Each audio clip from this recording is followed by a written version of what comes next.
अस्सलामुअलैकुम गाइस, हमारे next place হচ্ছে এই যে মাজার। कौन सा মাজার? জুলফিকার আলী শাহ বাবা का মাজার। তো এখানে অনেক পাহাড়ি এলাকা, মানে তোমরা বুঝতে পারছো এখানে অনেক ময়ূর আর অনেক কিছু মানে জীবজন্তু তো থাকবেই, তোমাদেরকে সব দেখাবো।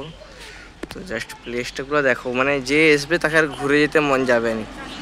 আর এখানে আসলে মিনিমাম 1-2 দিনের জন্য আসতে হবে। তো চলো মাজারটার ভিতরে যাই, দেখি কীরকম কি। এটা হচ্ছে জয়পুরের মানে একটা মাজার। তোমার নামটা বললাম ভাই। সামনে দেখো ময়ূর ঘুরছে, মুরগির মতো করে ময়ূর ঘুরছে। ওই যে দেখছো সামনে যেটা, ওটা ময়ূর। চলো ওর পাশে যাওয়ার চেষ্টা করছি, তোমাকে দেখাই। আমাকে যে আমাদের গাইড রয়েছে সামনে বললো কর্মস্থান, যাচ্ছি। তো রাস্তা আছে তো সামনে দেখো ময়ূরটা যাচ্ছে, দেখো সামনে বিশাল সুন্দর। মানে কি বলবো, তোমরা যদি সাপোর্ট করো কখনো DSLR কিনে নিয়ে আসতে হবে, যে ক্যামেরাটা পায় না বড়ো, ওটা কিনে নিয়ে আসতে হবে। ময়ূরটা পালিয়ে যাচ্ছে। তো চলো সবাই মাঝারে, আমরা তাহলে মাঝারটা জিয়ারত করে নিই। আমাদের যে মানে এটা হচ্ছে তৃতীয় প্লেস, আমরা যা আসি। দেখো কত সুন্দর সুন্দর পাখি, দাঁড়াও এই দেখো, জাস্ট প্লেস, বিউটিফুল প্লেস। কাঠবিড়ালি, মানে এখানে বিশাল সুন্দর সুন্দর। দেখো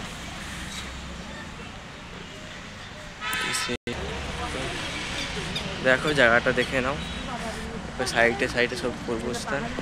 ওই সাইডে ওই জুতাটা বেকার খুললো তোমরা, জুতা কে বলেছে খুলতে? হয়তো লোক জুতা পরে যাচ্ছে। তো এটা রাজস্থানের কর্মস্থান, পাহাড়ের সাইডে মাজারটা রয়েছে।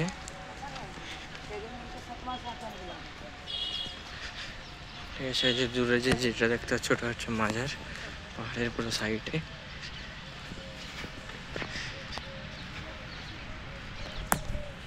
তো চলো আমি এখানটা স্কিপ করে দিই, তোমাদেরকে পুরো ডাইরেক্টলি দেখাই।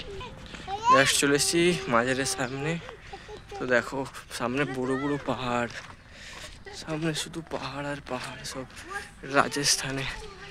ঠিক আছে, তো চলো মায়ারটাকে জিয়ারত করে নিই মায়ারটা। তো জিয়ারত করার পর আবার আসছি। ঠিক আছে, প্রথমে জিয়ারত করে নিই মাজারটা।